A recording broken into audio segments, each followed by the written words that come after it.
오늘 말씀은 누가복음 1장 26절에서 38절까지 말씀입니다. 우리 본문을 한 절씩 교독해 보겠습니다. 여섯째 달에 천사 가브리엘이 하나님의 보내심을 받아 갈릴리 나사렛이란 동네에 가서 다윗의 자손 요셉이라는 사람과 약혼한 처녀에게 이르니 그 처녀의 이름은 마리아라. 그에게 들어가 이르되 은혜를 받은 자여 평안할지어다 주께서 너와 함께 하시도다 하니 처녀가 그 말을 듣고 놀라 이런 인사가 어찌하는가 생각하매 천사가 이르되 마리아여 무서워하지 말라 내가 하나님께 은혜를 입었느니라. 보라 내가 잉태하여 아들을 낳으니 그 이름을 예수라 하라. 그가 큰 자가 되고 지극히 높으신 이의 아들이라 일컬어질 것이요 주 하나님께서 그 조상 다윗의 왕위를 그에게 주시리니 영원히 야곱의 집을 왕으로 다스리실 것이며 그 나라가 무궁하리라. 마리아가 천사에게 말하되 나는 남자를 알지 못하니 어찌 이 일이 있으리까. 천사가 대답하여 이르되 성령이 내게 임하시고 지극히 높으신 이의 능력이 너를 덮으시리니 이러므로 나실 바 거룩한 이는 하나님의 아들이라 일컬어지리라. 보라 내 친족 엘리사벳도 늙어서 아들을 배었느니라. 본래 임신하지 못한다고 알려지니가 이미 6달이 되었나니 대저 하나님의 모든 말씀은 능하지 못하심이 없느니라. 마리아가 이르되 주의 여종이오니 말씀대로 내게 이루어지이다 하매 천사가 떠나가니라. 아멘. 세상의 참복을 가져온 순종의 여인, 이런 제목을 가지고 말씀을 잠깐 나누겠습니다. 저는 이 마리아를 볼 때마다 몇 가지 의문이 생깁니다. 어떻게 참 마리아는 여자로서 그 족보가 아주 남성 중심의 사회였던 그 유대 사회에서 그 족보에 기록되는 특별한 대접을 받았을까 하는 생각. 또 어떻게 마리아는 그 예수님께서 이 땅에 오실 때에 그 몸을 빌어서 오는 그런 아주 놀라운 축복을 받는 여인이 되었을까 이런 생각을 해봅니다. 하나님의 역사에 이렇게 가장 가깝게 또 이렇게 놀랍게 쓰임받은 사람들이 이렇게 많지 않을 것인데 마리아는 어떻게 이런 특별한 은혜를 받았을까 이런 생각을 해볼 때에 사실 마리아를 지나치게 숭배하는 것도 문제입니다. 그 가톨릭에서 그렇게 하는 것처럼. 그러나 마리아에 대해서 너무 또 이렇게 당연하게 마리아니까 그렇지라고 생각하는 것도 문제라고 할 수 있는데 사실 마리아가 이렇게 쓰임받은 것 놀라운 일이고 또 갈릴리 나사렛 출신으로서 하나님의 그 이 땅에 오실 때에 그 어떤 통로가 될 수 있었던 것도 놀라운 일인데 그 이유가 무엇일까 이런 생각을 해볼 때 참 오늘 본문에서 그 마리아가 그렇게 하나님 앞에 귀하게 쓰임받을 수 있었던 이유들에 대해서 이렇게 적고 있는데 첫째는 그녀의 이 쓰임받을 수 있었던 이유가 겸손함 때문이다 하는 것입니다. 우리 38절을 한번 같이 읽어보겠습니다. 38절 시작. 마리아가 이르되 주의 여종이오니 말씀대로 내게 이루어지이다 하매 천사가 떠나가니라.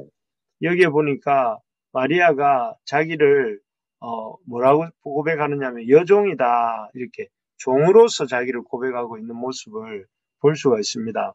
우리가 종 이러면은 종을 요즘 주변에서 보지 못하기 때문에 어떤 특별히 느낌이 없는데 이 당시에 AD 1세기의 종이라 할 때는 우리가 생각할 때 그냥 심부름꾼이나 사원 정도가 아니라 그 시대에는 종이 사람이 아니었다 하는 것을 기억할 필요가 있습니다. 그래서 종에게는 그 시대의 종에게는 세 가지 권리가 없다고 해요. 첫째는 소유권이었고 자기의 물건이 없었어요. 그래서 자기가 낳은 자녀도 자기 자녀가 아니에요. 주인의 자녀고 그리고 또 이주권도 없습니다. 그래서 자기가 살고 싶은 대로 여기에 있다가 저기에 갔다가 할 그런 권리도 없고 이건 결정적인데 생사권도 없다고 했어요. 죽고 살 권리도 없는 존재가 이 종이었어요. 그러니까 사람들은 어떻게 생각했냐면은 종과 그 짐승의 차이는 종은 말을 할 줄 알고 짐승은 말을 할 줄 모른다. 이 정도의 차이였지 종을 사람이라고 생각하지 않았던 그런 시대였습니다. 그런 시대적 배경 속에서 볼 때에 마리아가 자신을 주의 계집종이오니 주의 종이오니 여종이오니 이렇게 고백하는 것은 아주 놀라운 어떤 고백이 아닐 수 없습니다. 주님 앞에서 어떤 자신이 철저히 주님의 도구라는 어떤 인식, 그리고 주님의 쓰임받는 존재라는 인식을 갖고 있었기 때문에 가능한 것이겠죠. 사실, 우리가 이런 겸손은 당연한 게 아닙니다. 우리 사람은 끊임없이 성경 역사를 보면 이렇게 교만하지 않습니까? 자기를 과대평가하고 자기를 이렇게 높이는 게 인간의 본성입니다. 그래서 성경 속에 나왔던 그 하와, 여인이니까 여인의 얘기를 해보면 하와는 어떻습니까? 하와가 그 범죄할 수밖에 없었던 뱀의 유혹을 받고 범죄할 수밖에 없었던 결정적 이유 중에 하나가 뭐였습니까? 뱀이 그렇게 말을 하죠. 네가 그것을 먹는 날에는 네 눈이 밝아서 하나님 같이 된다 하는 그 말이 그녀의 마음에 이렇게 꽂혔고, 그래서 하나님과 같이 되고자 하는 그런 욕망과 또 그 교만에 대한 그 어떤 사단의 이 아주 자극이 결국 그녀가 범죄하게 만드는 이유가 되지 않습니까? 그래서 결국은 이 인간이 범죄의 가장 그 뿌리가 무엇이냐면 교만입니다. 교만. 그래서 내가 하나님보다가 아니고 하나님 이상으로 자기를 높이려고 하는 그런 어떤 이 교만이 결국 그녀들 또 우리 인간들을 범죄로 이끌어가는 것인데, 그래서 참 이런 인간의 교만한 본성, 뿌리 깊은 또 이 인간의 교만한 본성의 기초에서 볼 때에 이 마리아의 자기를 낮추는 태도는 참 하나님이 귀히 보시는 삶의 모습인 것입니다. 하나님은 이 마리아처럼 자신을 겸손하게 이렇게 인정하고 하나님 앞에서 피조물로서 자기를 참 낮추는 사람들을 기뻐하시고 사용하십니다. 이러한 종으로서의 어떤 그 자기 정체성을 깊이 가졌던 사람이 바울 사도입니다. 바울은 자기를 언제 어디서나 종으로 고백하죠. 그래서 서신서들을 보면 바울은 항상 예수 그리스도의 종 바울은 이런 식으로 자기를 고백합니다. 그래서 바울은 처음에는 아주 똑똑한 사람이었지만, 교만한 사람이었지만, 그러나 다메섹 도상에서 주님을 영광을 본 후에 자기의 그 영광이라는 것이 얼마나 보잘것없는가 하는 것을 경험하고, 자기도 이 마리아처럼 늘 그리스도 예수의 종, 자기는 그 참 주님의 도구에 불과하다, 이방인에게 복음을 전하기 위한 도구에 불과하다 하는 것을 인정하며 살았습니다. 그렇게 살 때에 그가 낮아지고 비천해지고 버림받은 것이 아니라 하나님은 그 바울을 귀하게 들어서 사용하셨습니다. 그래서 하나님은 오늘도 어떤 사람들을 찾으시냐면은 이런 겸손한 사람, 마리아처럼 또 바울처럼 하나님 앞에서 자기가 종이라는 사실을 알고 또 겸손하게 그것을 고백하는 사람, 그런 사람들을 사용하십니다. 하나님 앞에서 우리가 자신이 어떤 존재인지, 자신이 하나님의 우리가 종이라는 사실을 분명히 아는, 그래서 우리가 주의 종이오니 주의 말씀대로 내게 이루어집니다 라고 고백할 수 있는 우리 모든 부르심의 가족들 되기를 축복합니다.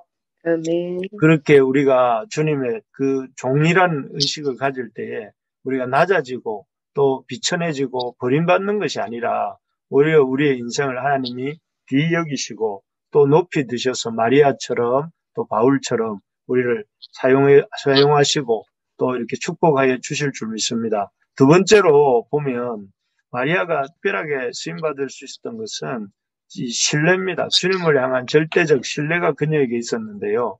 37절 우리 한번 같이 읽어봅시다. 37절 시작. 대저 하나님의 모든 말씀은 능하지 못하심이 없느니라. 아멘. 여기에 보면 첫째가 겸손이었다면 두 번째는 절대적 신뢰가 그녀에게 있었다 하는 것입니다. 그 보니까 대저 하나님의 모든 말씀은 능하지 못하심이 없느니라 라고 했는데, 우리가 꼭 기억해야 될 것은 그녀는 이런 전임 사역자도 아니었고 또 특별히 신학자도 아니었습니다. 그녀는 평범한 나사렛 출신의, 지난주 말씀드렸지만 16살에 불과한 평범한 여인이었습니다. 하지만 그녀는 나중에 보면 알지만 오늘 본문에서는 말하는 하나님의 절대적인 신뢰를 가지고 있었고, 또 내일 보게 될 그 본문에 보면 아주 그 성경에 대해서 해박한 지식을 갖고 있었던 것을 볼 수가 있습니다. 그래서 그녀의 찬양이 그 사무엘서에 나오는 그 사무엘을 낳은 어머니 한나가 부르는 그 한나의 노래를 이렇게 거의 한나의 노래와 유사한 것을 볼 때에 그녀는 평소에 이런 하나님 말씀을 잘 알고 하나님 말씀을 이렇게 노래로도 순식간에 이렇게 흥얼거릴 수 있을 만큼 이렇게 하나님 말씀에 깊이 심취해 있었던 여인이 이런 한나, 이 마리아였던 것을 볼 수가 있습니다. 어떻게 이 마리아는 이렇게 하나님의 말씀을 이렇게 신뢰하고 또 하나님 말씀을 잘 알고 있었을까? 또 중요한 순간마다 하나님 말씀을 고백하는 그런 어떤 삶의 태도를 가지고 있었을까 생각을 해볼 때, 중요한 것은 그녀의 마음에는 하나님을 향한 기대하는 마음이 있었기 때문이다, 이런 생각을 해봅니다. 참 하나님은 어떤 일도 하실 수 있는 분이시다. 하나님은 이 세상의 창조주가 되신다. 그 한나의 노래 내일 보게 될 그 본문에도 보면 하나님은 죽이기도 하시고 살리기도 하시고 낮추기도 하시고 높이기도 하시고 가난하게도 하시고 부하게도 하시고 또 능하게도 하시고 또 망하게도 하시고 하시는 분이 하나님이라는 그 고백이 나옵니다. 그런데 그런 고백 속에 담겨 있는 중요한 마음이 하나님에 대한 열린 마음. 하나님은 얼마든지 하나님이 원하시는 대로 일하실 수 있다 하는 그런 하나님에 대해서 열린 마음과 또 그런 열린 마음에서 오는 하나님 역사에 대한 기대하는 마음이 있었던 것이죠. 우리 그런 마음이 있었기 때문에 이 처녀인 자기가, 남자를 알지 못하는 자기에게 이 하나님의 사자가 나타나서 아들을 낳을 것이다 할 때에 참 주의 계집종이오니 또 이렇게 말하면서 대저 하나님의 모든 말씀은 능치 못하심이 없다라고 고백하고 동의할 수 있는 그런 사람이었던 것이죠. 우리가 참 바라고 우리 모두가 갖기를 바라는 것은 참 하나님과 같은, 하나님에 대해서 마리아와 같이 열린 마음을 갖고 있는, 하나님은 어떤 일도 하실 수 있는 분이다 하는 것을 믿는 우리가 되기를 바랍니다. 특별히 여러분, 사람은 변화될 수 있다 하는 그런 마음을 우리가 가집시다. 우리가 요즘 만나는 기독교에 대한, 또 세상이 우리를 바라보는, 또 우리가 세상을 바라보는 마음들이 참 1세기 교회의 상황과 비슷하지 않는가. 교회를 세상이 적대하고 또 교회는 세상을 향해서 움츠려 있는 그런 모습들이 우리에게 있지만, 그 시대에도 하나님 놀랍게 역사하셔서 하나님의 교회가 이렇게 이 들판의 불길처럼 이렇게 번져나갔던 것을 봅니다. 마찬가지로 하나님은 오늘날도 21세기를 살아가는 오늘날 우리도 그렇게 역사하실 줄 믿습니다. 베드로를 또 바울을 또 그리고 수많은 안디옥 교회 성도들을 만드신 것처럼 오늘날도 하나님 일하시면 사람을 바꿀 수 있고 우리의 인생을 바꿀 수 있고 우리 교회를 바꾸실 수 있다 하는 사실을 우리가 믿을 수 있기를 소망합니다. 그럴 때에 하나님을 역사를 2021년도에 기대하고 또 기대하면서 또 바라면서 우리가 기도하는, 그래서 아까 우리 집사님 기도해 주신 것처럼 새해에는 하나님의 일하심이 우리 가운데 이렇게 나타나는, 기도 가운데 나타나는 참 한 해가 되기를 주님의 이름으로 축복합니다. 그리고 이 마리아가 하나님을 향한 그런 열린 마음이 있었을 뿐만 아니라 또 적극적인 헌신이 있었기 때문에 이 마리아는 그 하나님을 향한 신뢰를 가질 수가 있었습니다. 여러분 알겠지만 마리아가 자기의 인생을 예수님의 어머니로서 믿음으로 받아들일 때 이